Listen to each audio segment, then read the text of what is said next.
En el siguiente video vamos a ver los textos expositivos. Los textos expositivos desarrollan información acerca de un tema. Podemos encontrar muchísimos temas. Por ejemplo, puede haber textos que hablen sobre la geografía, la ecología, la economía, la física, entre otros. Y explican por qué ocurre determinado fenómeno o lo describen, cuentan qué es, cómo se produce. La finalidad de estos textos es que se utilizan para transmitir un conocimiento, ya que su propósito es facilitar la comprensión de un saber. Por eso podemos encontrarlos en distintos ámbitos. El más común es encontrarlos en el ámbito educativo y académico, como en los manuales, en los libros, en los informes, incluso en una clase. Pero también está en los medios de comunicación, las noticias, cuando intentan explicarnos un determinado tema, o también en la vida cotidiana, por ejemplo, en explicaciones informales entre un médico y un paciente. Estos escritos presentan la información muy ordenada, como ya habíamos visto en videos anteriores, para que el lector lo pueda entender con claridad. Tenemos entonces la introducción, que es cuando se presenta el tema. En el desarrollo, que generalmente es la parte más amplia, se desarrollan las ideas o concepto, se explica todo lo que se necesita explicar para que se entienda ese tema planteado, y en la conclusión se cierra el tema de manera breve o se llega a alguna conclusión final, se hace un resumen de todo lo visto. También, como habíamos visto anteriormente, es frecuente que estos textos estén acompañados por gráficos, cuadros, mapas, fotos o ilustraciones que ayuden a comprender lo que se explica. A esto se le llama paratexto, que justamente tiene la función de ilustrar lo expuesto para aclarar, ejemplificar o de agregar información. Una de las características de estos textos es la objetividad, que se diferencia de la subjetividad porque en la subjetividad entraría la opinión personal.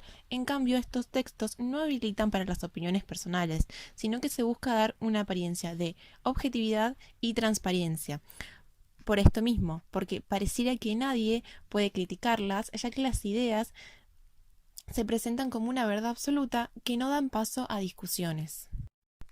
En los textos explicativos se utilizan determinados recursos o estrategias que ayudan a comprender el tema que se quiere explicar. Lo más habituales son la definición, la clasificación, la ejemplificación y la reformulación. Ahora vamos a pasar a explicarlos uno por uno. La definición es un recurso que se utiliza para caracterizar adecuadamente al objeto de estudio o para explicar bien el tema. Las formas más comunes que se utilizan para definir son las fórmulas es, constituye, se llama, se denomina, se usa para, está compuesto, permite. Son formas que dan paso para describir o explicar todas las características del objeto de estudio. Veamos el siguiente ejemplo. Dice, las naves de los vikingos, llamadas Drakkar, eran de roble y poseían un mástil que era reversible. Esto le daba a la nave una gran capacidad de maniobra.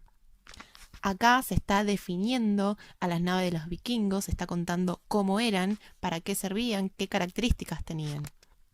Y esto sirve para que podamos entender mejor el tema del texto. La clasificación consiste en distribuir una entidad en diferentes grupos a partir de algún criterio de similitudes o diferencias. Por ejemplo, dice, los vikingos tenían dos tipos de naves, las mayores podían alcanzar 45 metros de longitud y tenían una capacidad para 200 personas a bordo. Estas naves eran llamadas Drakkar, dragón. El otro tipo de nave era de 30 metros más o menos y podían contener entre 60 y 100 hombres. Recibía el nombre de Snekar, serpiente. En este caso hay un grupo en común, las naves vikingas, pero las divide, las clasifica en Drakkar o Snekker a partir de sus características y la cantidad de personas que entraban a bordo.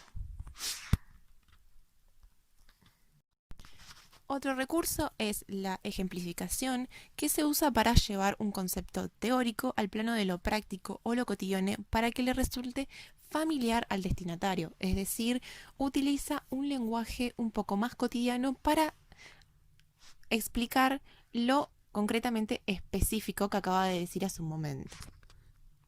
Las expresiones que se usan son, por ejemplo, a saber, cómo.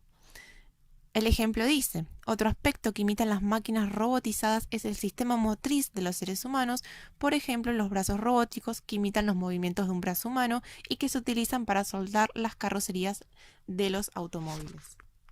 Para que nosotros podamos entender qué significa el sistema motriz de los seres humanos que imitan las máquinas, necesitamos ese ejemplo en el que explica que se asimila un brazo humano y que se utiliza para soldar carrocerías de los automóviles. Nosotros, al entender que se parece a un brazo humano, entendemos el sistema motriz de las máquinas robotizadas.